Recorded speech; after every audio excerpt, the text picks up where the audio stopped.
Ladies and gentlemen, let us all welcome Mr. Adrian Alibin.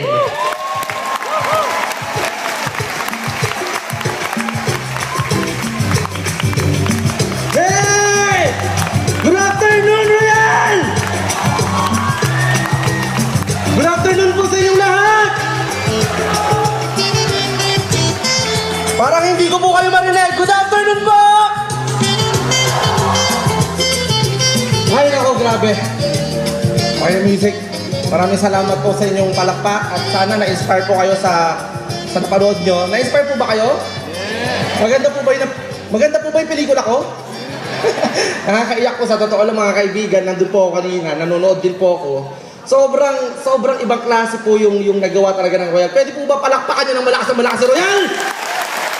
Mga kaibigan, before po ako magtuloy-tuloy, gusto ko pong pasalamatan ng ating chairman, Ricardo Castañeda. Palakpakan po natin ang ating chairman. And of course, the handsome president of Royal, Mr. Julio Luis Alan Nolasco. Palakpakan po natin. And the whole management of Royal Business Club.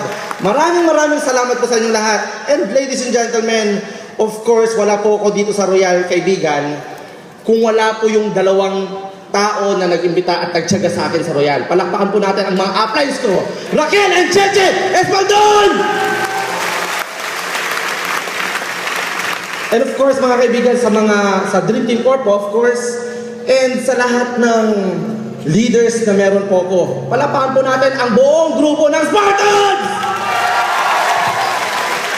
Mga kaibigan, sa totoo lang, yung mga nangyayari po sa akin ngayon, sa totoo lang mga kaibigan, it all started dun sa mga pain na naramdaman ko before.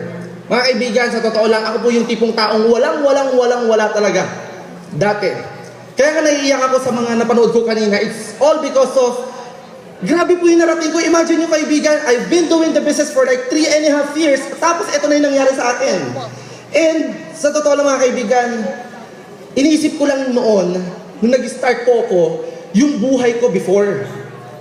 Well, mga kaibigan, ako po yung tipong taong lagi nagdadasal ng opportunity. Kayo po ba nagdadasal ng isang opportunity? Yes! Kayo po ba nagdadasal na sana someday, isa kayo sa mga pwede maging milyonaryo sa Royal? Yes! Sino naniniwala na balang araw, isa po sila sa mga re-recognize as one of the millionaires sa Royal? Taas po ang kamay. Mga kaibigan, imagine nyo a lot of people kasi, they see me as a parang Mr. Excitement. Maybe a lot of you sinasabi, ay naku si Adrian, grabe, yan yung maangas. Yan yung mayabang, yan yung maingay. Pero you just don't know the real Adrian. And I want you to know, ladies and gentlemen, who's the real Adrian. Gusto niyo po ba makilala yon? Si Adrian po mga kaibigan, yung totoong Adrian, ito po yung tipong tao na dati, walang kumpiyansa sa sarili. It's all because of yung mga ibang tao, lalo na kamag-anak ko, especially yung, by the way mga kaibigan, let me recognize with you, my mom, nandito po siya ngayon, palakpakan nga po natin, Rosemary Alibin. And of course, mga kaibigan, yung wife ko rin, baka makalimutan ko, yung pinakamagandang wife ko, pinakamagandang babae sa buhay ko, of course, my wife, Miss Julina Alibin. Palakpakan nga po ulit natin. Sila po yung mga inspirasyon ko talaga sa Royal eh. Sila po yung talagang pinaka-inisip ko kung bakit talagang hinataw ko ng mabuti si Royal. Mga kaibigan, ayoko na maranasan yung buhay ko dati. Wala naman pong tao siguro na nag-enjoy sa kahirapan. Tama po ba? Now, as I was saying kanina na yung kakilala niyong mayabang at maangas, ako po yung tipong taong sobrang daming pain sa buhay ko. Naalala ko pa po mga kaibigan nung bata pa po ako, talagang hindi po kami pinanganak na mayaman eh. Sa totoo lang, every time na nasa Baguio kami, magpipiknik po kami ng pamilya, ewan ko, naalala ko ni Mami, ang meron lang talaga ako nung nag-start, ako yabang. Magmula nung bata ako, mayabang na po talaga ako eh. Imagine yung mga kaibigan, nagpipiknik po kami sa Burnham, I don't know if alam niyo po yung place na yon.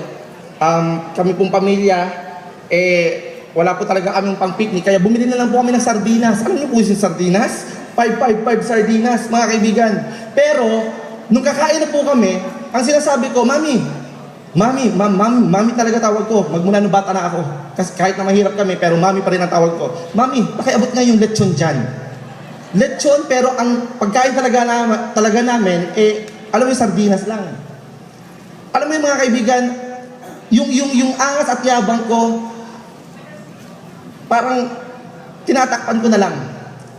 Para hindi mahalata na kung ano yung nararamdaman ko sa buhay ko. Dinadaon ko na lang sa yabang. Kasi pag hindi ko pa niyabang, walang-wala na nga ako, yun na nga lang meron ako, lalo ako mawawalan, tama po ba? Kaya, ladies and gentlemen, nung nakita ko si Royal, business club sa buhay ko, hindi ko na po pinatagal, hindi ko na po pinalagpas. Kasi ako po, sa totoo lang, kung kilala niyo po ako dati, lahat papasukin ko. At my very young age, nagkaroon po ako ng asawa. 2 po yung anak namin.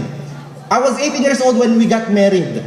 I've been with my in-laws for like 10 years. 10 taon po ako nakikitira sa in-laws ko. Nandun po, nahihiya na po ako. Siyempre, nung una, wala pa po yung hiya. Pero nung habang tumatagal na po ako dun sa mga in-laws ko, sa totoo lang, pagkakain sila, hindi na ako sumasabay sa kanila eh. Kasi nahihiya na ako.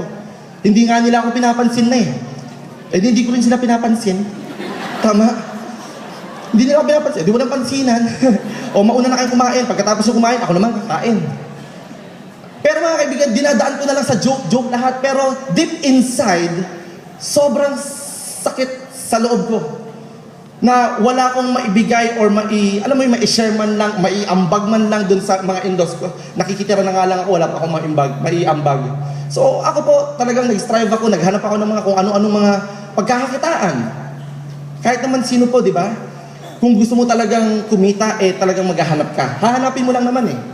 Nag-taxi driver ako, pero saglit lang. Tatlong araw lang. Kasi nung pangatlong araw ko, nagkasakit na ako. Kasi ang hirap pa na maging taxi driver. Tapos, nag-suicide din. Ang dami ko pong pinasukan. And, mga negosyo na katulad nito, marami rin po akong sinubukan, pero wala pong tamang kumpanya, wala pong tamang tao na nasasalihan ko, na pagkakatiwalaan ko. Kaya, mga kaibigan, blessing po yung nung dumating po sa bahay, yung nag-invite po sa akin yung sponsor ko. Kararating lang po nung wife ko sa bahay namin.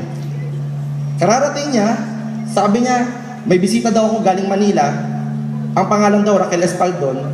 So, ako binaba ko, nahiya lang po ako dahil galing pa po daw ng Manila.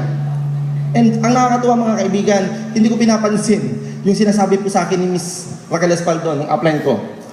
Kasi wala na po akong interes eh. Dahil ang dami ko na pong nakita sa Baguio, a lot of companies in Baguio, they just come and go. Maganda sa una, then after a while, mawawala din. Marami rin po ba kayo na-experience na gano'n? Yes. Mga kaibigan, nung nagsasalita po yung upline ko, kunwari nakikinig ako, pero hindi ko talaga siya iniintindi.